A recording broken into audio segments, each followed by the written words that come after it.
தேவனுடைய பரிசுத்த நாமத்திற்கு சகல கனமகிமையும் துதியும் சூத்திரம் புகழும் உண்டாவதாக. இந்த நாளிலே தேவனுடைய வார்த்தையினுடைய தலைப்பு புத்தாண்டு ராபோஜன செய்திகள் என்ற தலைப்பு. இன்று தேவனுடைய வார்த்தையினுடைய தலைப்பு புதிய வருட ராபோஜன தேவ செய்திகள் அல்லது தேவ செய்தி என்ற தலைப்பு. அதற்கு ஆதாரமாக 1 கொரிந்தியர் 11ஆம் அதிகாரத்திலே உள்ள சம்பவத்தை நம்ம பார்க்க போறோம். 21ஆம் வசனத்தை எடுத்தவங்க படிங்க. இப்படி செய்கிறது கர்த்தருடைய ராபோஜனம் பண்ணுதல் அல்லவே. இப்படி செய்கிறது கர்த்தருடைய ராபோஜனம் பண்ணுதல் அல்லவே. அல்லவே. இந்த வசனம் கேளுங்க. இந்த ராபோஜனம் என்ற வார்த்தை இன்றைக்கு திருச்சபைகள்ல 99% எடுத்துட்டாங்கன்னு தான் வேதனையோடு சொல்றேன். ஏன் நம்ம இன்னைக்குள்ள போதர்களை விமர்சனம் பண்றோம், குறை சொல்றோம், அவங்க பேச்சை கேட்காதீங்கன்னு ஏன் சொல்றோம்னா, திருவிருந்து என்ற வார்த்தை வேதத்துல இல்லாததை பயன்படுத்துறாங்க. நற்கரணை என்ற வார்த்தை வேதத்துல இல்லாததை பயன்படுத்துறாங்க.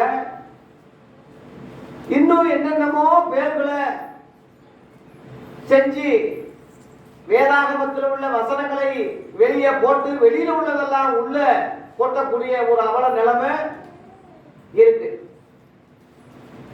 ஏன் அப்படி அவங்க யோசிக்கிறது இல்லை. நம்ம திருவிருந்துன்னு சொல்றோமே, அப்படி வேதத்துல இருக்கா அப்படி யோசிக்கிறது இல்லை. அவங்க முன்னோர்கள் சொல்லியிருப்பாங்க. அவங்க பார்த்தாங்க, ஆவிக்குரிய தகப்பேன்னு ஒருத்தர் இருப்பான் இல்லையா, அவன் சொல்லியிருப்பான். அதனால மறுத்து பேசக்கூடாது. பெரியார் சொன்னா பெருமாள்றான்னு சொல்லி அவன் சொல்றது அவன் கேட்பான், அவன் சொல்றது கேட்பான், அவன் சொல்றது கேட்பான். இப்படியே போனீங்கன்னா மார்ட்டின் லூத்தர் சபையில போய் அங்க போய் சேரும். கிறிஸ்தவ சபையில சேராது, சத்தியத்துல சேராது. மார்ட்டின் லூத்தர் 15ஆம் நூற்றாண்டுல போப்பை எதிர்த்து புரட்சி செய்தானே, அங்க போய் சேரும். அங்க பல ஆளுங்க போப்பை எதிர்த்து புரட்சி பண்ணாங்க. அதான் புரொட்டஸ்டாண்ட் சொல்றது. அதுல புரட்சி செய்து அவங்களுக்கு மத உரிமை வழங்கி அவங்க வந்து ஆர்சிக்கு வேற பைபிள், நீங்க வேற பைபிள் வச்சுக்கோங்க, வேற வழிபாடுகள் உங்க இஷ்டப்படி செஞ்சுக்கோங்க, சண்டை வேணாம் சச்சரை வேணாம்னு சொல்லி பெரிய போராட்டத்துக்கு பிறகு, எத்தனையோ மரணங்களுக்கு பிறகு, எத்தனையோ பலிக்கு பிறகு அந்த புரொட்டஸ்டாண்ட் புரட்சிகளுக்கு மார்ட்டின் லூதருக்கு ஒரு வெற்றி கிடைத்தது. அதாவது விடுதலை கிடைத்தது. அந்த அடிப்படையில விடுதலை கிடைச்ச உடனே அவன் என்ன செஞ்சிருக்கணும்னா, நம்மள மாதிரி அவன் செஞ்சிருக்கணும். இப்ப நம்ம என்ன செஞ்சிருக்கோம், நமக்கு இன்னும் கொள்கை இல்லை. ஒரு காலத்துல கொள்கை இருந்தது. நான் சிஎஸ் போதகராக இருக்கும் போது எல்லாரும் போல 11 தான் இருந்தேன். இப்ப வந்து நம்ம நல்ல ஆய்வு பண்ணும் போது 1ஆம் நூற்றாண்டில் உள்ள ஆதி சபை தான் ஒரிஜினல் கிறிஸ்தவ சபை. அன்னைக்குள்ள கிறிஸ்தவன் தான் ஒரிஜினல் கிறிஸ்தவங்க. அன்னைக்குள்ள ஆதி அப்போஸ்தலர்கள் தான் கிறிஸ்தவங்களுக்கு எழுதின நிறுவங்கள், ரோமர் இருந்து யூதா வரைக்கும் உள்ள பாடங்கள், நிறுவங்கள், வசனங்கள், கட்டளைகள், உபதேசங்கள் இதுதான் கரெக்ட் என்பதை புரிஞ்சு, நமக்குன்னு ஒரு கொள்கை இல்லாம, சபைக்குன்னு ஒரு பாரம்பரியம் இல்லாம, கம்ப்ளீட்டா மொத்தமா இந்த காரியங்கள் எல்லாம் தூக்கி கெடாத்திட்டு ஆதி அப்போஸ்தல ஊழியத்துக்கு நம்ம கடந்து வர்றோம். அந்த நிருபங்களுக்கு கடந்து போறோம். புதிய ஏற்பாடு சத்தியத்துக்கு இயேசு கிறிஸ்துவுக்கும் அவரால் பயிற்சி பெற்ற ஆதி அப்போஸ்தலத்துக்கும் நம்ம நெருங்கி வர்றோம். இதுதான் கரெக்ட். ஆனா முழுசா நம்ம வந்துட்டோம் சொல்ல முடியாது. 100க்கு 100 தேர்ச்சி பெற்றுட்டோம் சொல்ல முடியாது. வந்துட்டோம். ஆனா சென்னை ரோடு பிடிச்சாச்சு. சென்னை போய் சேரல, பிடிச்சாச்சு, ரோடு பிடிச்சாச்சு, கன்ஃபார்ம். அதனால சைடு அங்கிட்டு இங்கிட்டு கிராஸ் போறது, சர்வீஸ் ரோடு இங்கிட்டு எல்லாம் போக முடியாது. சென்னை ரோடு கண்டுபிடிச்சாச்சு, போய் சேரல, சேருவோம். இந்த புரிதல், இந்த அறிவு மார்ட்டின் லூதருக்கு இல்லை. அப்படி இருந்திருந்தா அவன் பேர்ல ஒரு ஆராதனைய ஒரு சபையை ஆரம்பிச்சிருப்பானா, லுத்தரன் சபைன்னு அவன் பேர்லயே ஒண்ணு ஆரம்பிச்சா, டிஎல்சின்னு சொல்றது. அவனோட சேர்ந்த இன்னொருத்தன் பெந்தேகோஸ்னு ஆரம்பிச்சான். பெந்தேகோஸ்னு பைபிள்ல போட்டிருக்குல்ல, பெந்தேகோஸ்னால சபை உருவாச்சுன்னு அதை வச்சு ஆரம்பிச்சிருவோம்னா பெந்தேகோஸ்னு ஆரம்பிச்சிட்டான். எலர்ஜி ஓய்க்கு அம்மையாரும் வந்து 7ஆம் நாள் சபை, அதுதான் பழைய ஏற்பாட்டில் ஓய்வு நாள் 7ஆம் நாள் சனிக்கிழமை, ஞாயிற்றுக்கிழமை எல்லாம் கிடையாது. அதனால போப்பு வந்து மாத்திட்டான், ஞாயிற்றுக்கிழமைன்னு தவறு, அந்த ஆதி நிலைமைக்கு போகணும்னு சொல்லி அவன் செவன்த் டே சபைன்னு சொல்லி 7ஆம் நாள் சபைன்னு அவன் வச்சுட்டான். எல்லாமே யானையை தடவி பார்த்த குருடருடைய கதை தான். அவன் எங்கெங்க தடவுனாலும் அதாவது அவனுக்கு வெளிச்சமாயிடுச்சு.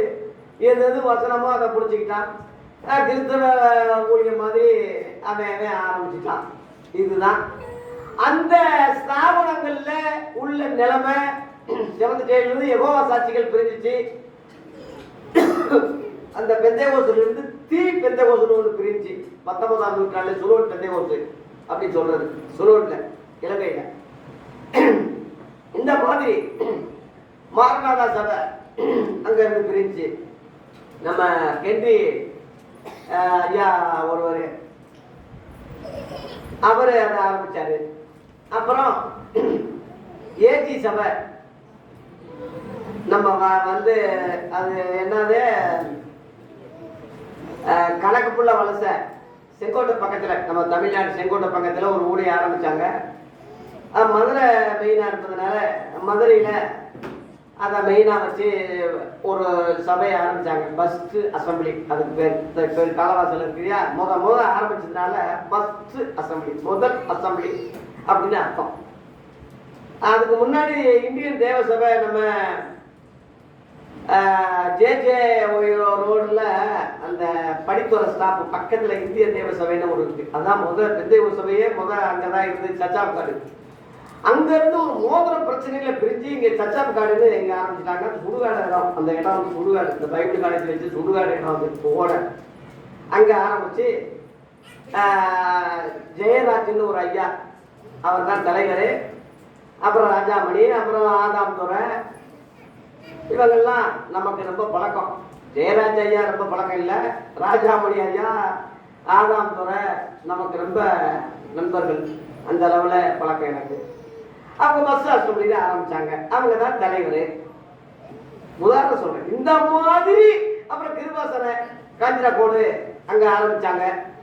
புல்காஸ்பல் சொல்லி காட்டாத்துறை தாமஸ், அதுக்கு முன்னாடி ஜான்ரோஸ் ஐயான்னு ஒரு ஐயா இருந்தார், நிறைய புத்தகங்கள் எழுதினாரு. இந்த மாதிரி அங்கவே முடிஞ்ச அளவுல ஒரு வசனங்களை புரிச்சுக்கிட்டு ஒன்று ஆரம்பிச்சுதான். சரித்திரங்களை புரிஞ்சுக்குங்க. இந்த மாதிரி அவவே தரிசனத்துக்கு ஒவ்வொரு வசனத்தை புரிச்சுக்கிட்டு நாங்களும் வசனம் தானே இருந்தாலும் இப்படி செஞ்சதுதான். அதனாலதான் திருவிருந்து என்ற பேரு, நற்கரணை என்ற பேரு, சிஎஸ்ஐல பிஷப்னு சொல்லிட்டாங்க.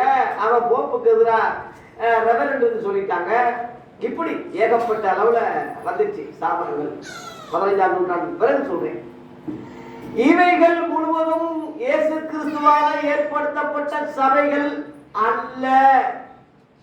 ஏன் இதை அழித்து சொல்றேன்னா, இயேசு ஏற்படுத்தின சபைக்கு அவர் தலைவர் அப்போஸ்தலர் சொன்னாங்க.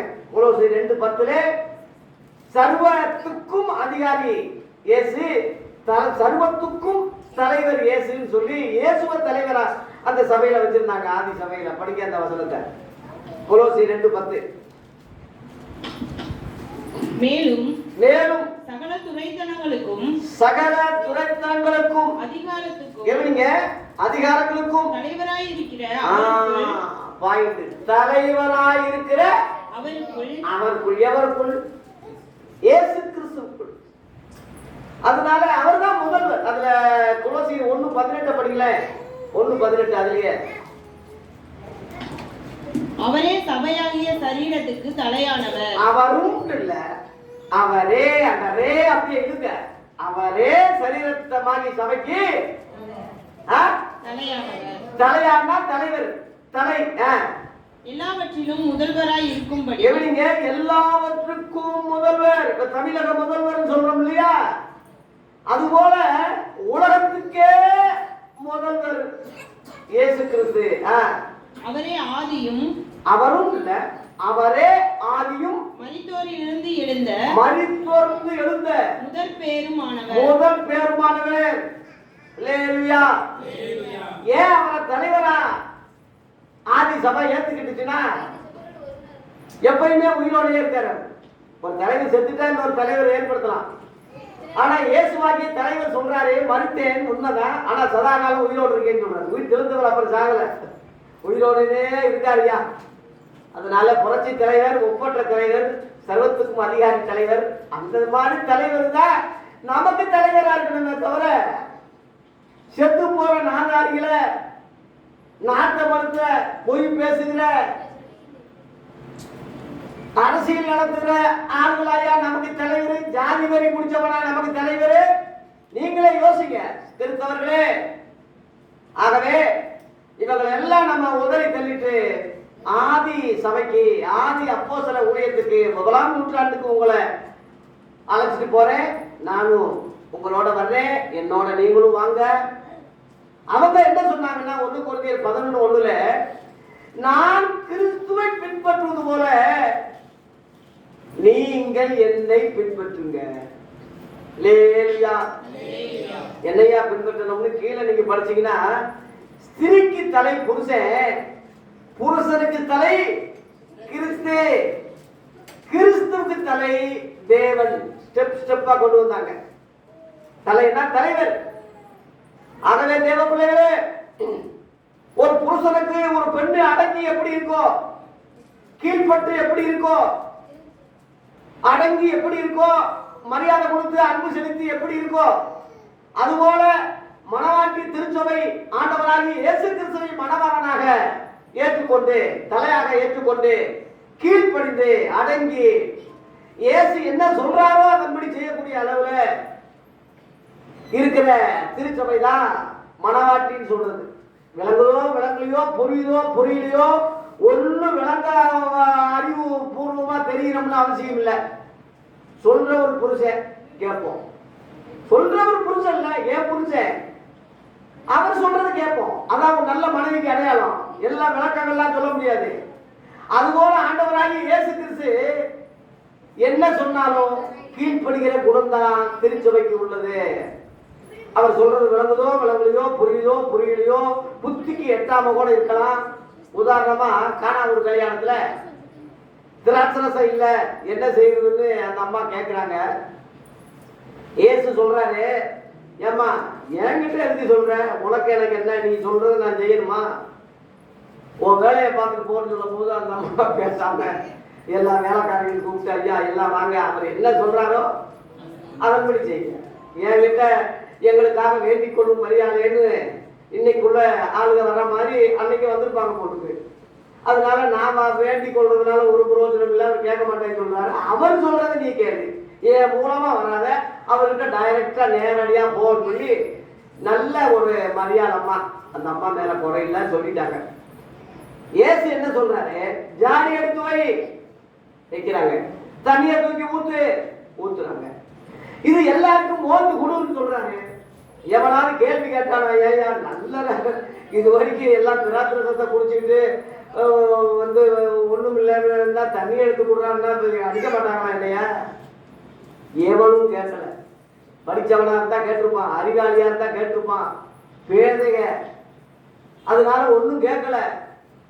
அப்படியே அவர் சொல்றது கேட்டாங்க. ருசி பார்த்த போது தண்ணி திராட்சரசமாய். அந்த மக்கள் சொல்றாங்க, என் புத்தியை விட ருசியா இருக்க. பழைய துருத்தி பழைய ஏற்பாடு, புது துருத்தி புது ஏற்பாடு. பழைய ரசம் ஆதாமுடைய ரத்தம், புது ரசம் இயேசுவின் ரத்தம். அல்லேலூயா. இது ஆவிக்குரிய விளக்கம். அதை விட இது மேன்மை உள்ளதுதான், சிறப்பானதுதான். ஆகவே தேவ பிள்ளைகளே, இயேசு சொன்னபடி செஞ்சதுனால அற்புதம் அற்புதம் என்ன. அதுபோல திருச்சபை விளங்குதோ புரியலையோ, ஆண்டவராகி இயேசு நான் கட்டளையிட்ட யாவையும் கை கொள்ளும்படி உபதேசம் பண்ணுங்கன்னு பரலோகத்துக்கு போகும்போது கட்டளையிட்டாரே, அதுதான் நம்ம கட்டளையா இருக்கணுமே தவிர, நம்ம கீழ்ப்பிடிதலா இருக்கணுமே தவிர, நம்ம கோரிக்கையா இருக்கணுமே தவிர, அந்த சபை சொல்லுது, இந்த சபை, இந்த சபை, அந்த சபை. தயவு செய்து இனிமேல எந்த சபையும் சொல்லாதீங்க, எந்த பாஸ்டரையும் சொல்லாதீங்க. அங்க படிச்சேன், இங்க படிச்சேன், இங்க படிச்சேன், எங்கேயும் தயவு செய்து சொல்லாதீங்க. ஏன் சொல்றேன்னா அதுக்கும் விளக்கம் கொடுக்குறேன். நீங்க யாராவது கேட்டா சொல்லணும்ல. யோவான் 3:31, யோவான் 3:31, உன்னதத்திலிருந்து வருகிறவர், உன்னதத்திலிருந்து வருகிறவர் எல்லாரிலும் மேலானவர். எல்லாரிலும், அந்த வார்த்தை கவனிக்கீங்க. எல்லாரிலும்னா உங்களுக்கு தெரிஞ்ச பாஸ்டருங்க யாராவது எந்த தாமலம், அவன் இங்கிலீஷ் பேசுறான், அவன் அப்படி பேசுறான், அவன் தூர, இவன் பிள்ளிகரகம், இவன் அந்த கரகம், இந்த கரகம், எவன் நீ சொல்றியோ அவர்கள் எல்லாம் நீ அதில் சேர்த்துக்க. எல்லாரிலும் மேலிருந்து வர்றவர், எல்லாரிலும் மேலானவர், எல்லாரிலும் இயேசு மேலானவர். பூமியிலிருந்து உண்டானவன், பூமியிலிருந்து உண்டான மனித பிறவிகள், பூமியின் தன்மை உள்ளவனாய் இருந்து, பூமியின் தன்மை அதான் ஜென்ம சுபாவம், பூமிக்குரிய அந்த ஜென்ம சுபாவத்துல பிறந்து பூமிக்கு அடுத்தவைகளை பேசுகிறான். பூமிக்கு அடுத்தவனாயா பேச முடியும், என்ன செய்ய முடியும்? அதான் பூமியிலிருந்து உண்டான மனித பிறவிகள், ஸ்தாபன தலைவர்கள், ரெவரண்டுகள், பிசப்புகள், போப்புகள், இன்னைக்குள்ள ஆளுங்க முழுவதும் பூமியிலிருந்து உண்டான பூமிக்குரிய தன்மையில் இருந்தாயா பேச முடியும். பரலோகத்திலிருந்து வருகிறவர், பரலோகத்திலிருந்து, இங்க லண்டன்ல இருந்து வரல, அமெரிக்காவில இருந்து வரல, பரலோகத்திலிருந்து வருகிறவர், எல்லோரிலும் மேலானவர். நீங்க என்னென்ன பேரு பெரிய பெரிய பாஸ்டர்களை சொல்றீங்களோ அந்த பேரெல்லாம் எழுதிக்கங்க. இவர்கள் எல்லாருக்கும் பரலோகத்திலிருந்து வருகிறவர் மேலானவர். ஏன் மேலானவர்? படிங்க. தாம் கண்டதையும், அங்கே பரலோகத்திலே கண்டதையும், கேட்டதையும், அங்கே கேட்டதையும் சாட்சியாக சொல்லுகிறார். இங்க வந்து பூலோகத்துல வந்து சாட்சியா சொல்றாரு. அவருடைய சாட்சியை, அந்த சாட்சிய ஒருவனும் ஏற்றுக்கொள்ள கொடுமையா இருக்கு. நீங்க பாஸ்டர் சொல்றது கேட்கிறான், சாமணன் சொல்றது கேட்கிறான், பைபிள் காலேஜ் சொல்றது கேட்கிறான், பெந்தேகோஸ் பாஸ்டர் கேட்கிறான், சிபிஎம் கேட்கிறான், மாரநாதாவை கேட்கிறான், டிஎல்சியை கேட்கிறான், ஆர்சியை கேட்கிறான். ஏசு சொல்றது கேட்கிறதே இல்லை. இது ரொம்ப கொடுமை இல்லையா? ஒரு சின்ன உதாரணம் சொல்றேன். மத்தேயு 23:9, இந்த பூமியில எவனையும் பிதான்னு சொல்லாதீங்க, பரலோகத்தில் இருக்கிற ஒருவர் தான் பிதாவா இருக்காருன்னு சொன்னா, கிபி 325 ஏற்பட்ட அந்த ஆர்சி சபை சொல்றாங்க, நாங்க ஃபாதர்னு சொல்லுவோம், அருள் தந்தைகள்னு சொல்லுவோம், பங்கு தந்தைன்னு சொல்லுவோம். அவர் என்ன சொல்லாதேன்னா அப்படிதான் சொல்லுவோம் சொல்லி சொன்னாங்க. என்னத்தை சொல்றது? அது வந்து புரோட்டஸ்டாண்ட் சபை பிரிச்சது இல்லையா? மத்தேயு 23:10 சொல்றாரு, நீங்கள் குருக்கள் என்று அழைக்கப்படாதீர்கள், கிறிஸ்து ஒருவரே உங்களுக்கு குருவாய் இருக்கிறார். நாங்க அப்படித்தான் சொல்லுவோம். நீ என்னையா சொல்றது? நாங்க தலைமை குரு, உதவி குரு, குருவானவர் வீடு, குருக்கள் சொல்றானா இல்லையா? மறுக்க முடியுமா யாராவது? பதில் பேசு பார்ப்போம். நான் சொல்றதுக்கு பதில் பேசுறா, பெரிய பெரிய இவன் மாதிரி பேசுற, நீ சொல்லா கோவம் வருது உனக்கு. பதில் பேச சொல்லாமே ஏன் சொல்ற? நான் ஒரு காலத்துல குருன்னு அழைச்சவன் தான், வந்து நான் பெரிய அளவுல வந்தவன் தான், உங்களை மாதிரி படிச்சு பட்டம் வாங்கினவன் தான். நான் ஏன் உதவிட்டேன்? நீங்க பெர்க்மான் ஐயா ஆட்சியிலிருந்து வந்தாருன்னா அந்த அந்த பதவி பட்டத்தை உதவி இனிமேல பாதம்னு சொல்லாதீங்க, என்னை ஊழியக்காரன் சொல்லுங்க, தேவ மனுஷன் சொல்லுங்க, தீர்க்கதரிசி சொல்லுங்க. அப்போ எதையாவது ஒன்று சொல்லி துணையாம ஃபாதர், அருள் தந்தை, ஃபாதர்னு இன்ன வரைக்கும் சொல்லிக்கிட்டு இருக்காரு. அதுக்கு பின்னாடி ஒரு கூட்டம் போய்கிட்டு இருக்கு. அவரு புத்தி சொல்றதுக்கு ஆள் இல்லை, அவர் நல்ல மனுஷன் தான், தெரியாம கூட சொல்லலாம், சொல்றதுக்கு ஆள் இல்ல. இப்ப என் செய்தி அவர் காலுக்கு போகும், கண்டிப்பா போகும். நல்ல மனுஷன் கண்டிப்பா. அப்படியா? என் மிஷன் தானே, உண்மைதானே, மாத்துறாய பேர சொல்லலாம். அவர் நல்ல மனுஷன், நான் அவரை குறை சொல்லல. நல்ல தங்கமானவரு, வெகுளி டைப்பு, நல்ல ஒரு குழந்தை உள்ளவரு, எல்லாத்தையும் திறந்து வந்தாரு. நான் அவரை நான் இல்லை வேணாம்னு சொல்லல. அந்த பட்டத்தை திறந்து அந்த தந்தை என்ற வார்த்தை ஏன் வருது? குருக்கள் என்று வார்த்தை வருது, ஏன் வருது? அது தேவனுக்குள்ள சொல்ல வேண்டியது. உனக்கு தேவனுக்கு சமமாக்கலாமா? அப்படி ஆக்குறவன் தானே பிசாசின்னு தள்ளப்பட்டான். அப்படி ஆக்க போய் தானே அந்திகிறிஸ்துன்னு சொல்றோம், அப்படி ஆக்க போய் தானே கள்ளத்திறக்கதரிசின்னு சொல்றோம். அந்த லிஸ்ட்ல நீ இருக்கக்கூடாதுன்னு தானே ஓ மேல உள்ள பாசத்துல சொல்லிட்டு தெரியுமே தவிர கோபத்துல கிடையாது. பாசத்துல சொல்ற வெளிப்பாடு தான், கோபம் கிடையாது. என் பாப்பாவை கடினமா சொல்லும் போது ஏப்பா என்னை வயிறுங்க, வயிறு தான் அறிவுரையாப்பான்னு. அறிவுரை புத்திமதி, வயிறு இல்லை. அது அப்படி நினைக்கும். வயிறாரு, திட்டுறாரு, சண்டை போடுறாரு. அந்த மாதிரி சிலர் தப்பா நினைக்கலாம். இயேசுவின் வார்த்தைகளை ஒருத்தரும் கேட்கலன்னு சொல்றது எவ்வளவு உண்மையா இருக்கு பாருங்க. ஆனா இயேசு சொல்றாரு, என் ஆடுகள் என் சத்தத்துக்கு செவி கொடுக்கும். அல்லேலூயா. அவருடைய ஆடு நீ இருந்தா நீ நிச்சயமா செவி கொடுப்ப. இயேசு சொல்றாரு, சத்தியத்தை கொடுத்து சாட்சி கொடுக்கத்தான் நான் பிறந்தேன், இதுக்காக தான் இந்த உலகத்துக்கு வந்தேன்.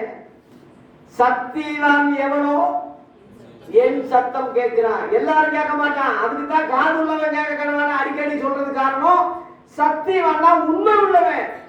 எவன் உண்மையா கடவுளை தேடுறானோ, தேவனை தேடுறானோ, உண்மையா எவன் இருக்கா நினைக்கிறானோ அவன் தாயா இயேசுவை கீழ்ப்படிவான், கேட்பான். வேற எவனும் வரமாட்டான். குறிப்பா சாமண தலைவர்கள் வரவே மாட்டாங்க. ஏன்னா அவனுக்கு சொகுசு, சொத்து சுகம், வண்டி, வரலாறு, காரு, பங்களா ரொம்ப வசதியா இருக்குல்ல. அவன் எப்படி வருவான்? எல்லாத்தையும் விட்டுட்டுல வரணும். போய் நான் எல்லாத்தையும் விட்டுட்டு வந்திருக்கேன். இன்னைக்கு போனாலும் 30,000 ரூபாய் சம்பளம் தயவுசீசில். இப்ப கரண்ட்ல போக மனசு இல்லை, போகவும் மாட்டேன். அன்னைக்கே 10,500 ரூபா விட்டுட்டு தானே வந்தேன். 1989 விட்டுட்டு தான் வந்தேன். அதனால தேவ பிள்ளைகளே, பணம் காசு முக்கியம் இல்லை, பட்டம் பதவி முக்கியம் இல்லை. அவர் என்ன சொல்றாரோ அதன்படி செய்வதுதான் முக்கியம். அதுல 34 வசனம் படிங்க.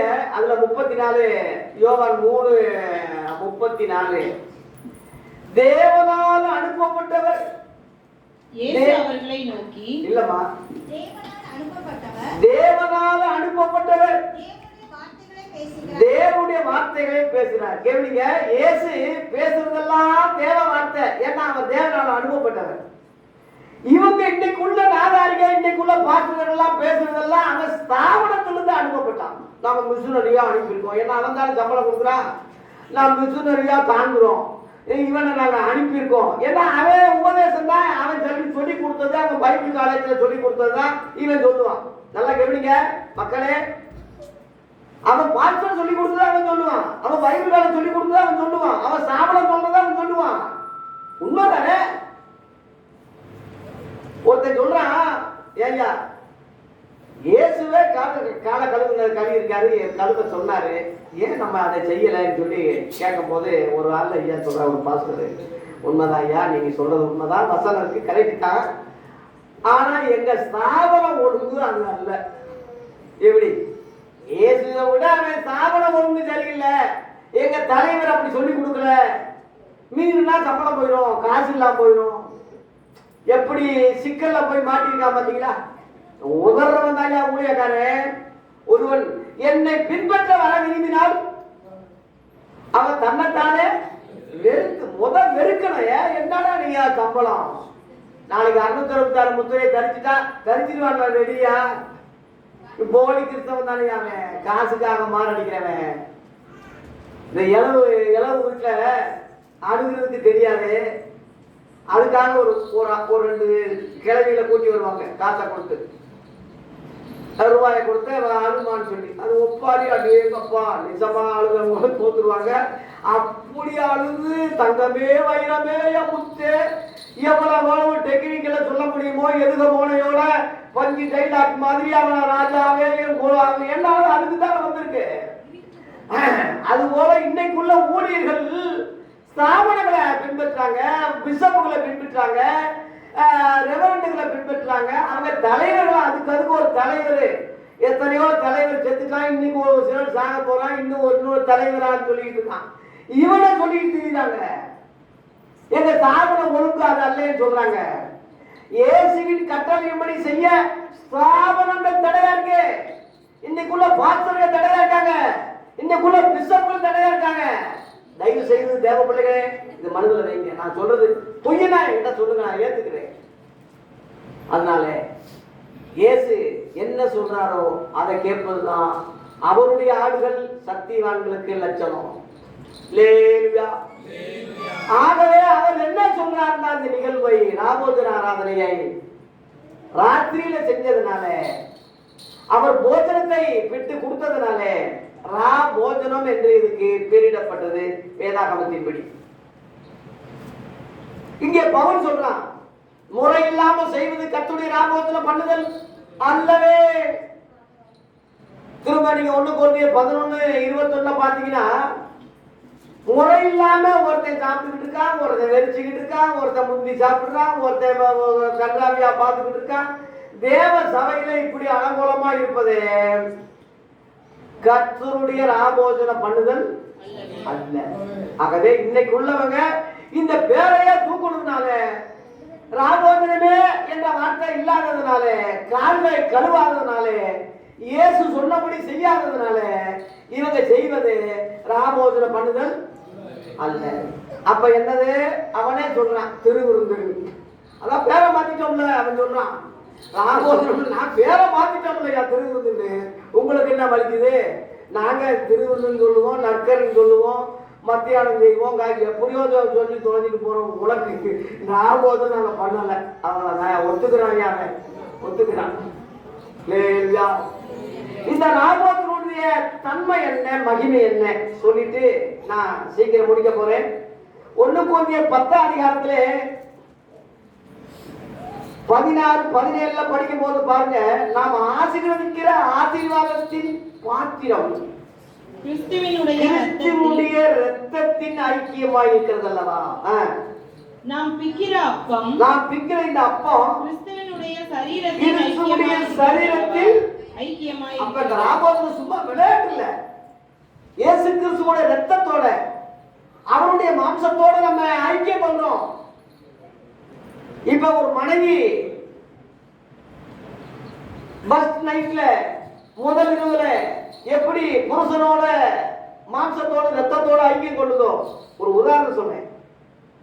அதுபோல இந்த ராத்திரியில, இந்த ராபோஜனத்திலே ஆண்டவராகிய இயேசு கிறிஸ்துவின் ரத்தத்தோட, அவருடைய மாம்சத்தோட ஆவிக்குரிய வகையிலே ஐக்கியப்படுகிறோம். விளங்குறவன் விளங்கிக்கிட்டோம். அல்லேலூயா. அப்படி ஆனாதான் ஒரே சரீரம், ஒரே ரத்தம், ஒரே ஐக்கியம், ஒரே அமைப்புன்னு சொல்ல முடியும். இல்லாட்டா சொல்ல முடியாது. அல்லேலூயா. 17 அந்த படிக்குமா? அந்த ஒரே அப்பத்தில நம்ம எல்லாரும் பங்கு பெறுகிறபடியால் அநேகராகிய நாம் ஒரே அப்பமும், இந்த வசனம் கவனிங்க, ஒரே அப்பம் ஒரே சரீரமாய் இருக்கிறோம். அல்லேலூயா. அதான் சரீரமாகிய திருச்சபைக்கு இயேசு தலையா இருக்கிறார் சொல்றது அர்த்தம், அந்த அர்த்தம் தான். ஆகவே இந்த ஒரே அப்பம், இப்ப இந்த ஒரு அப்பம் இங்க வச்சிருக்க ஒரு அப்பம் இருக்கு. அந்த அப்பத்தை பிட்டு எல்லாரும் கொடுக்குறோம், எல்லாரும் சாப்பிடுறோம். ஆனா அப்பம் ஒண்ணுதான். நம்ம எல்லாருக்குள்ளேயும் அது போறதுனால நாம் எல்லாரும் அதனால ஒண்ணாகிறோம், ஒரே சரீரம் என்ற முறையில் ஆகிறோம். அல்லேலூயா. பழைய ஏற்பாட்டுக்காரங்க ஏன் இதை செய்யல? என்ற இயேசு வரல.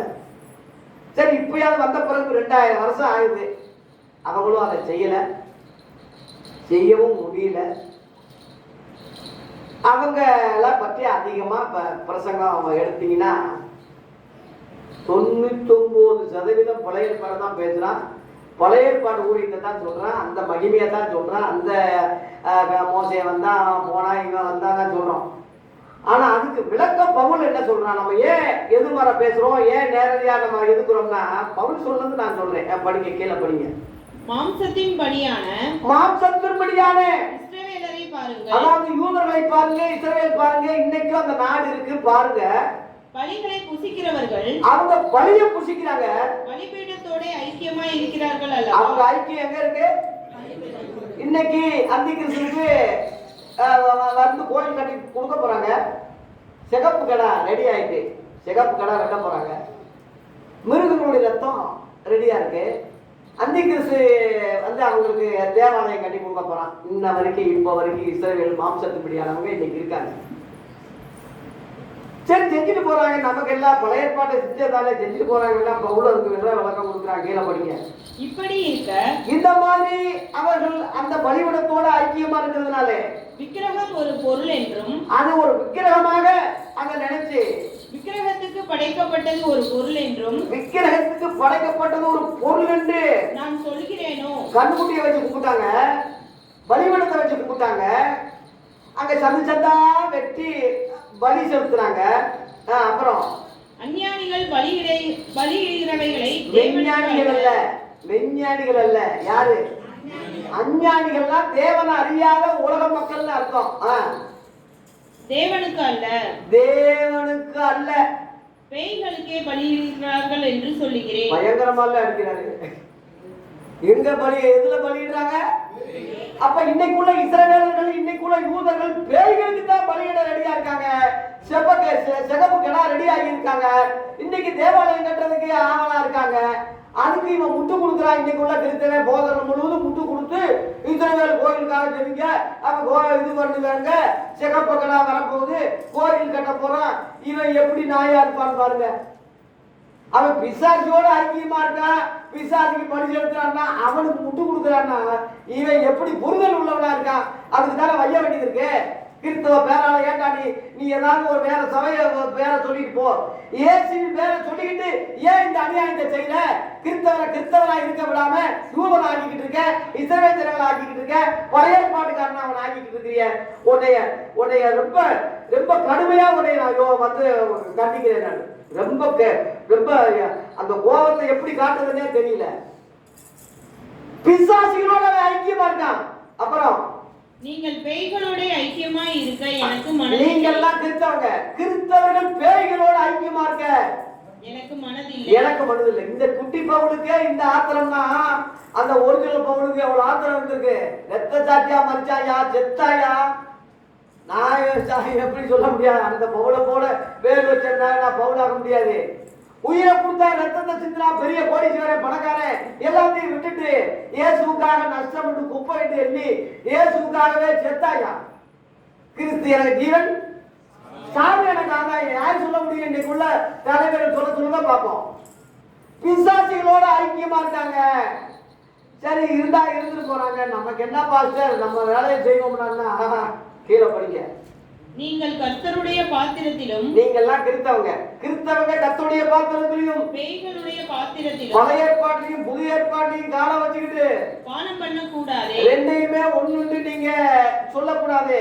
நீங்கள் கர்த்தருடைய போஜன பந்திக்கும், அந்த கர்த்தருடைய ராபோஜன பந்திக்கும், பேய்களுடைய போஜன பந்தி, பழைய ஏற்பாடு உள்ள பேய்களுடைய போஜன பந்திக்கும் பங்குள்ளவர்களாய் ரெண்டையுமே கால வச்சு ரெண்டுமே வேணும்னு சொல்லி ரெட்ட வேஷம் போடாத. அப்படி செஞ்சா நாம் கர்த்தருக்கு எரிச்சலை மூட்டலாம். இது செய்யறதுனால கர்த்தருக்கு என்ன வருது? இப்ப எனக்கே எரிச்சல் வருது. நான் சாதாரண ஊழியக்காரன், கோபமா பேசு, எனக்கே எரிச்சல் வருது. கர்த்தர் எரிச்சல், நான் எரிச்சல் பட்டு உங்களுக்கு ஒண்ணு ஆக போறதில்ல. கர்த்தர் எரிச்சல் பட்டா அது நான் வாயால சொல்லக்கூடாது. அப்புறம் அவரிலும் நாம் பலவான்கள். அவரை விட நீ பெரியாளா? எல்லாவற்றையும் அனுபவிக்கிறதுக்கு எனக்கு அதிகாரம் உண்டு. வானமும் பூமி கர்த்தருடையது. ஆகிலும் எல்லாம் தகுதியாய் இராது. ஆகிலும் எல்லாமே எனக்கு என்ன இராது? தகுதியா இராது. யார்? என் தகுதி கிறிஸ்தவ ஊழியக்காரன், கிறிஸ்தவ விசுவாசி, நான் ஒரு நீதிமான், நான் ஒரு பரிசுத்தவான், எனக்கு தகுதி கிடையாது. இல்லையா? இப்ப ஒரு ஊழியக்காரன் இந்த தெருவுல இந்த ரோட்ல ஒண்ணுக்கு அடிச்சுக்கிட்டு இருக்கானுங்க. நம்ம பாஷையில பேசுறேன். மத்தவன் அடிக்கிறான், சிகரெட் குடிக்கிறவன், சாராயம் குடிக்கிறவன், கஞ்சா குடிக்கிறவன், அவன் பாட்டு உட்காந்தோ நின்னோ அடிச்சுக்கிட்டு இருக்கான். ஒரு ஊழியக்காரன் அந்த மாதிரி செஞ்சா நம்ம பாஸ்டர் என்ன இப்படி செய்யறான்னா சொல்லுவோம், பாஸ்டர் செய்யற வேலையாது.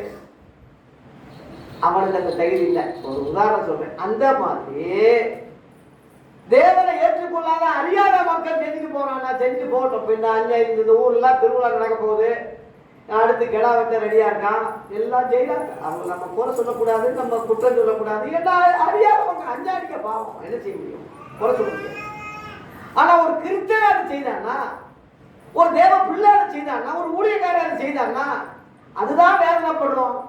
மற்ற எத்தனையோ பிள்ளைய கஞ்சா அடிச்சுக்கிட்டு இருக்காங்க, ஜாராயம் குடிச்சுக்கிட்டு இருக்காங்க. ஏன் பிள்ளை குடிச்சா எப்படி இருக்கும்? ஐயோ மற்றவன் குடிக்கிறானே வேதனைப்படுவேன். ஆனா என் மகன் குடிச்சாருன்னா நான் சும்மா இருக்குமா? சும்மா இருக்க முடியுமா? பதறாம இருக்க முடியுமா? கோவிக்காம இருக்க முடியுமா? நான் அவனை அடிக்காம இருக்க முடியுமா? அவ்வளவு வெறி வரும்ல எனக்கு. என் பிள்ளை அவன். அது போலதான் கர்த்தருடைய பிள்ளைகள் கர்த்தருடைய ராமோஜனத்திலும் பேய்களுடைய ராமோஜனத்திலும் இரட்ட வேஷம் போட்டுக்கிட்டு ஒளிக்கு இருளுக்கு வித்தியாசம் தெரியாதபடி, பழைய ஏற்பாட்டுக்கு புதிய ஏற்பாட்டுக்கு வித்தியாசம் தெரியாதபடி இன்னைக்கு தற்கொலையா நாயா இருக்கான்னா, அவனை கண்ணி குருட்டு ஆளா இருக்கான்னா, அவனை தெளிவுபடுத்த விட்டுட்டு அவனை சரி பண்றதை விட்டுட்டு அவனோட ஜாகரா பண்ணிக்கிட்டு, அதனால என்ன, அதுவும் வசனம் தானே, அதுவும் பழைய ஏற்பாடு தானே, அதுவும் கர்த்தர் சொல்றாருன்னா என்னத்தை சொல்ல, உனக்கு என்னத்தை தான் விளங்கப்படுறது? ஆகவே தேவ பிள்ளைகளே, அது நமக்கு தகுதி உள்ளது அல்ல. இப்ப நம்ம தகுதி என்ன சொல்லி முடிக்கிறேன். நம்ம தகுதி என்ன?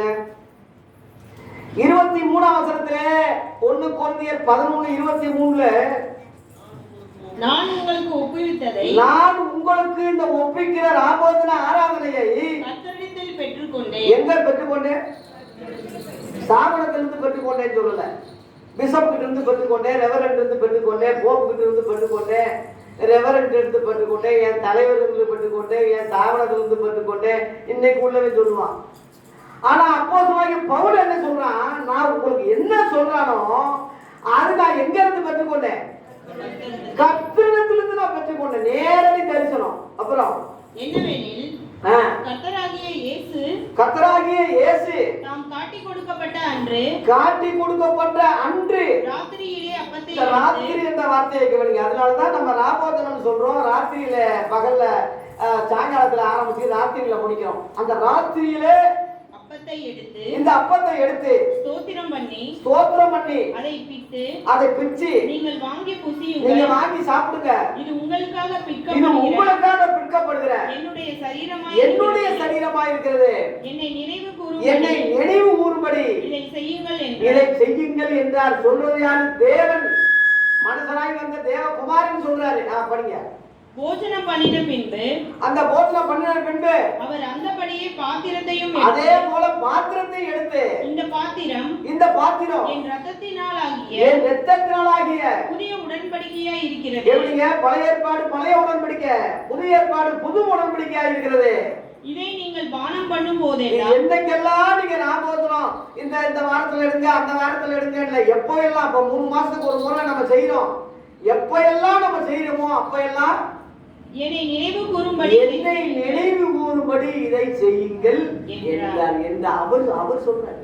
அல்லேலூயா. அப்புறம் படிங்க. ஆகையால் நீங்கள் இந்த அப்பத்தை புசித்து இந்த பாத்திரத்தில் பானம் பண்ணும் போதெல்லாம், இந்த பாத்திரத்துல எப்ப எல்லாம் நீங்க 1 மாசமோ 2 மாசமோ 3 மாசம் எப்ப எல்லாம் செய்றீங்களோ, கர்த்தர் வருமளவும் இயேசு கிறிஸ்து 2ஆம் வருகையிலே வரும் வரைக்கும் அவருடைய மரணத்தை தெரிவிக்கிறீர்கள். அதனாலதான் பாடு மரண பாடங்களை பாடுறோம்.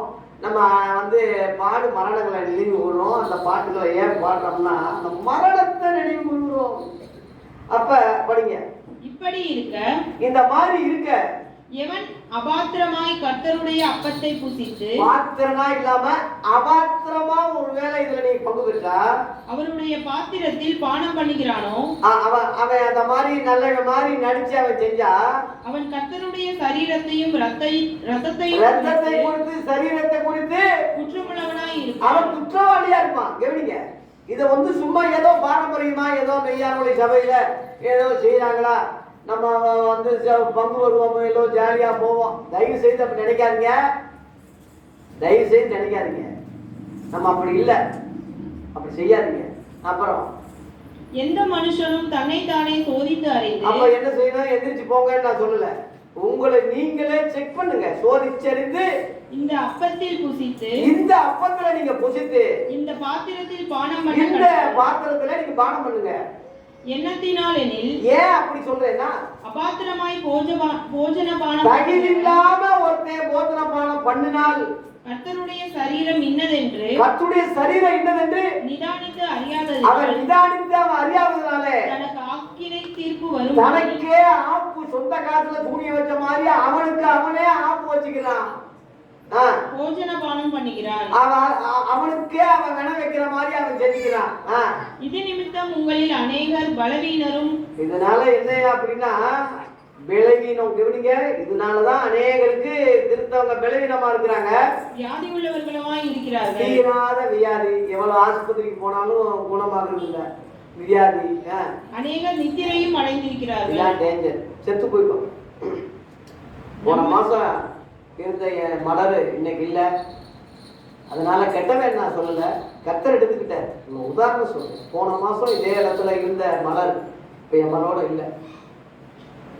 என் பாப்பா தான் சொல்லிச்சு, அப்பா போன மாசம் அம்மா இருந்துச்சுல, இந்த மாசம் இல்லை, இந்த கடவுள் பாப்பா தான் சொல்லிச்சு. எனக்கு ஞாபகம் இருந்துச்சு. இது இருப்போர் நாளே இல்லை. அதுக்காக தண்டனையா நான் சொல்லல, தண்டனை பெற்று அவ போயிட்டான்னு அந்த அர்த்தத்துக்கு சொல்லல. அநேகம் நித்திரை அடைஞ்சிருக்காங்க. ஆனா கத்தரைக்குள் நித்திரை அடைந்ததுனால அது பாக்கியவதி ஆயிட்டா. அதனுடைய அடையாளம் கல்லறை, ஆராதனை, நடத்த நடப்புகள் எல்லாம் அதனுடைய அடையாளம். கத்தர் கூட இல்லாம அவ்வளவு மகிமை நமக்கு வந்திருக்காது. அது கத்தருக்குள்ள மறிச்சதுனாலதான் அந்த மகிமை. அதான் உதாரணம் சொல்றேன். அநேகர் அனனியா சப்பரியால் கீழே விழுந்து செத்தாங்கல்ல, விசுவாசிக்கலையா? பொய் சொன்னாங்க, தசம கொடுக்கறது மறைச்சாங்க, பேதுருகிட்ட போய் சொன்னாங்க. அப்புறம் நம்மை நாமே நிதானித்து அறிந்தால், இதெல்லாம் வராம இருக்கிறோம்னா நம்மை நாமே நிதானித்து அறிந்தால், நம்மை நாமே வேற இன்னொருத்தர் நிதானிக்க வேண்டியதில்லை. உங்க பாஸ்டர் திருக்க தரிசனம் சொல்ல வேண்டியதில்லை. உன் தலையில கையை வச்சு உனக்கு ஜோதியம் சொல்ல வேண்டிய தேவையில்லை. உன்னை நீயே உன் மனச்சாட்சிக்கு நீ எப்படி மறைக்க முடியும்? உன் மனச்சாட்சிக்கு நீ எப்படி போய் சொல்லலாம்? உன் மனச்சாட்சிக்கு எப்படி நீ இது பண்ணலாம்? உனக்கு நீயே யோசித்து ஆராய்ந்து பார்த்து நாம் நியாயம் தீர்க்கப்படும். இந்த மாதிரி நம்ம செஞ்சோம்னா நமக்கு நியாயம் தீர்ப்பு வராது.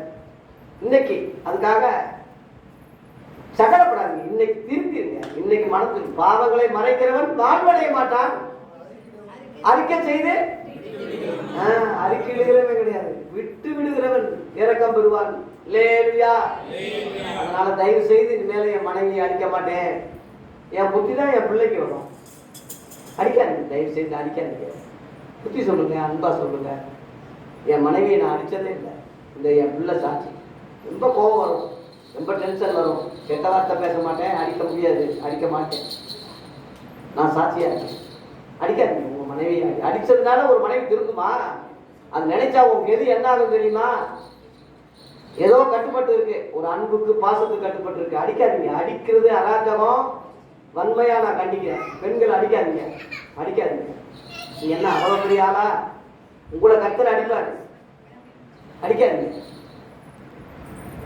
அப்புறம் நாம் நியாயம் தீர்க்கப்படும் போது, நம்ம நியாயம் தீர்ப்பு ஜட்ஜ்மென்ட் வரும்போது உலகத்தோட ஆக்கினைக்குள்ளாக இந்த உலக மக்களுக்கு ஒரு தண்டனை வரும்ல, அந்த தண்டனையோட உனக்கு ஒரு தண்டனை வராம கர்த்தராலே சிட்சிக்கப்படுகிறோம். அதனாலதான் சிட்சிக்கப்படும். இப்ப கடுமையா பேசுறேன், ரொம்ப சிட்சிக்கிறேன், எந்த ஊழியக்காரனும் இந்த மாதிரி சொல்லாத அளவுக்கு நான் கடினமா சொல்றேன்னா அந்த தண்டனை உனக்கு வராம இருக்கிறதுக்கு இந்த கடினத்தை நீ ஏத்துக்கிட்டு தான் ஆகணும். லேலியா. அடிக்காத பிள்ளை படிக்காது.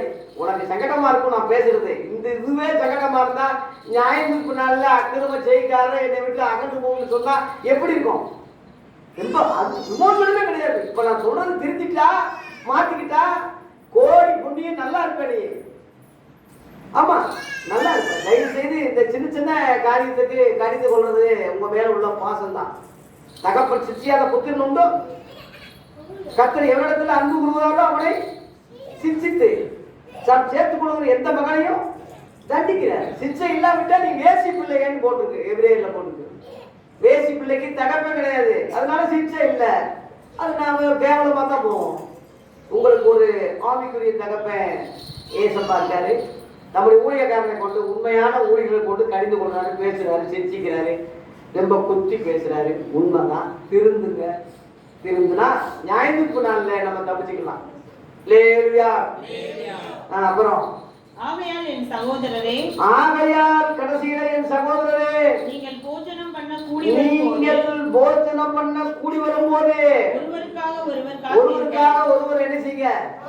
அதான் ஐக்கியம். ஒருவருக்கு ஒருவர் காத்துங்க. அப்புறம் நீங்கள் ஆக்கினைக்கு ஏதுவாக கூடி வராதபடி, நீங்கள் தண்டனைக்கு ஏதுவாக கூடி வராதபடிக்கு, ஒருவனுக்கு பசியாய் இருந்தா வீட்டிலே சாப்பிட கடவன். வீட்டுல சாப்பிடுங்க. அதுக்காக சாப்பிடாம இருந்தா தோட வர சொல்லி நான் சொல்லல. ரொம்ப பசியா இருந்தா அங்க சாப்பிடுவாங்க.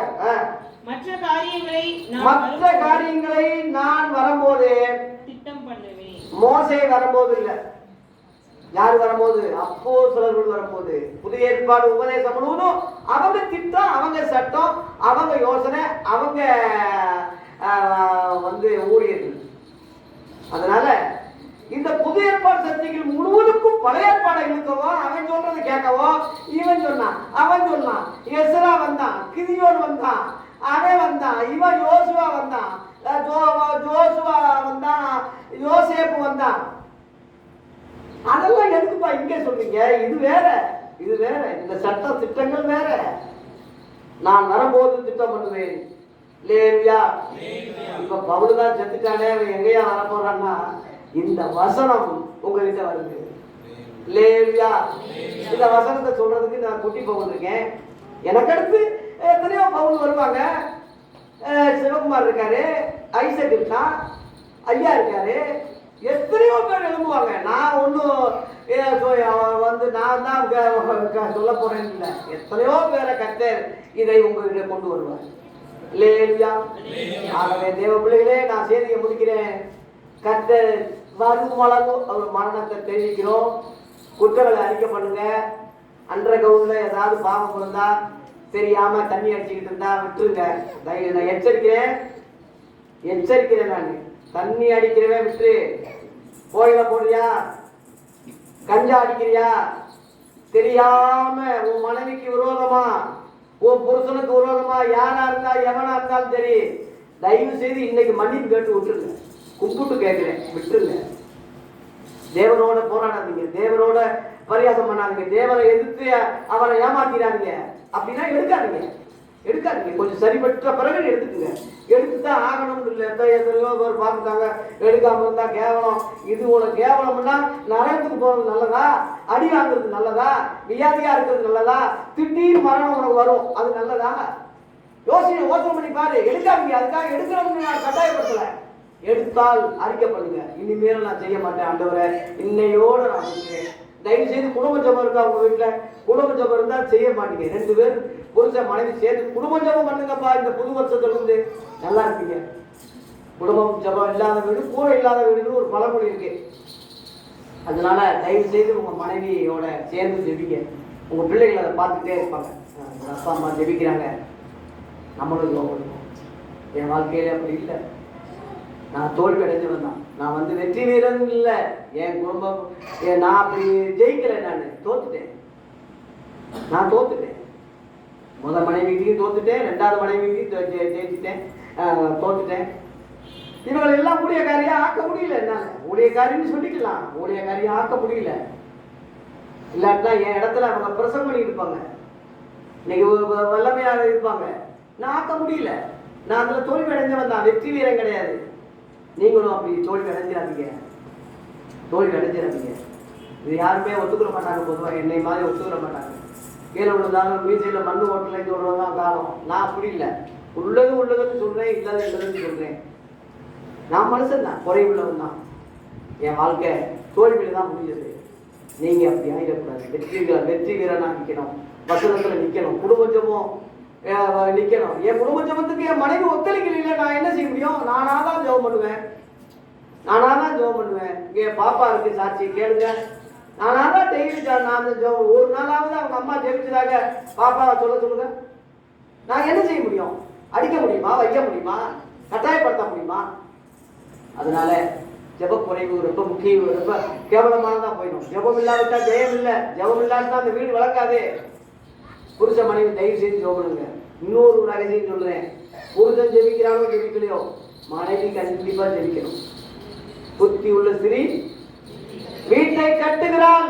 இந்த எஸ்தர் இடைவிடாம ஜெபிச்சுக்கிட்டு இருந்ததுனால பெரிய அளவுல குடிகாரனா ரொம்ப மோசமா இருந்த மகேந்திர புருஷன் சபைக்கு வந்துட்டான். போன 1ஆம் தேதி வந்துட்டான். எப்படியும் ஒரு பொண்ணு நினைச்சா எதையும் செய்ய முடியும். அதனால புருஷன் ஜெபிக்க வேணாம்னு சொல்லல. அது 2வது. முதல்ல வஞ்சிக்கப்பட்டது யாரு? ஸ்திரீ தான். அப்ப ஸ்திரீ தான் முதல் என்ன செய்தி சரி பண்ணும். நீங்க உங்க ஜெபம் உங்களுக்கு கண்டிப்பா இருக்கணும். வீட்டுக்காரருக்கு பல அலுவலர்கள் பல காரியம் இருக்கலாம். ஜெபிக்கிற ஒரு சகோதரி வீடு கெட்டு போகாது. அந்த புருஷன் கெட்டு போக மாட்டான். அந்த புருஷன் தப்பான வழியில போக மாட்டான். உன் பிள்ளைகள் தப்பான வழியில போக மாட்டாங்க. ஒரு ஜெபம் காக்கும், பாதுகாக்கும். லேலுயா. ஆமா, அதனால ஸ்திரீகள்லாம் கூடி ஜெபிச்சாங்க வீட்டுல. ஆதி அப்போஸ்தல காலத்துல நம்ம படிக்கிறோம். பேதுரு சிறைச்சாலையில் இருக்கும்போது ஸ்திரீகள் தான் ஜெபிச்சாங்க. சிறைச்சாலை ஒட்டச்சி ஆட்கள் கொண்டு வரலையா? பேதுரு பெரிய ஊழியக்காரியா, அவன் பாட்டு தூங்கிக்கிட்டு இருக்கான். அதனால ஊழியக்காரன் அவன் உயிரை பத்தி கவலை இல்லை. அவன் செத்தா சந்தோஷமா பரலோகத்துக்கு போயிடலாம் நினைச்சிருப்பா போட்டுக்கு. ஆனா அவன் நல்ல ஊழியக்காரனை இழக்கக்கூடாதுன்னு சொல்லி விசுவாசிய பெண்கள் தான் ஜெபிச்சாங்க. நான் உங்களுக்கு ஒரு நல்ல ஊழியக்காரனா இருந்தா எனக்காக ஜெபம் பண்ணுங்க. என்னால ஜெபிக்க முடியல. நான் இப்பயும் சொல்றேன், அந்த கவலையில வேதனையில என்னால சரிவர முந்தி மாதிரி செயல்பட முடியல. ரொம்ப வேதனையா இருக்கு. ஜெபிங்க, எனக்காக ஜெபம் பண்ணுங்க. உங்க ஊழியக்காரன் நல்லா இருக்கணும்னா, உங்களுக்கு இன்னும் பிரசவம் பண்ணணும்னா, இன்னும் ஊழியம் செய்யணும்னா, தேவனுக்காக இருக்கிறேன். ரெண்டாவது உங்களுக்காக இருக்கிறேன், சபைக்காக இருக்கிறேன். சாந்தி சொல்லிச்சான், உங்க அப்பா உனக்காக தான்ப்பா இருக்காரு, இல்லாட்டினா அவர் இங்க இருக்க மாட்டாரு. சாந்திக்கு தெரியும். நினைச்சா நான் பெங்களூர்ல செட்டில் ஆகிடுவேன், நினைச்சா சென்னையில செட்டில் ஆகிடுவேன், நினைச்சா கோயம்புத்தூர்ல செட்டில் ஆகிடுவேன். ஏகப்பட்ட வரவேற்புகள் வசதிகள் இருந்தாலும் நான் இங்க இருக்கிறது என் தாரா பாப்பாவுக்கு மட்டும் இல்லை, உங்களுக்காக, சபைக்காக. அதனால எனக்காக ஜெபம் பண்ணுங்க. உங்க ஜெபத்தை கேட்கிறேன். உங்க தசமாகத்தை விட, உங்க குழம்பு விட, உங்க கறியை விட, உங்களுடைய ஊழலுக்கு விட உங்க ஜெபத்தை ரொம்ப விரும்புகிறேன். எனக்காக ஜெபம் பண்ணுங்க. ஒருவருக்கு உங்களுக்காக டெய்லி ஜெபிக்கிறேன். இந்த பாப்பா சாட்சி, டெய்லி உங்க பேரை சொல்லிட்டு ஒரு ரவுண்டு அடிச்சு ஜெபிக்காம நான் தூங்கவே மாட்டேன். கேளுங்க பாப்பா, டெய்லி உங்களுக்காக ஜெபிக்கிறேன். நம்ம ஜெபத்தில் ஒருவருக்கு ஒருவர் இணைவோம். சரீரத்துல தூரமா இருந்தாலும் ஆவியில ஜெபத்திலே ஒன்னா இருப்போம். கர்த்தர் நம்மை ஆசீர்வதிப்பாராக.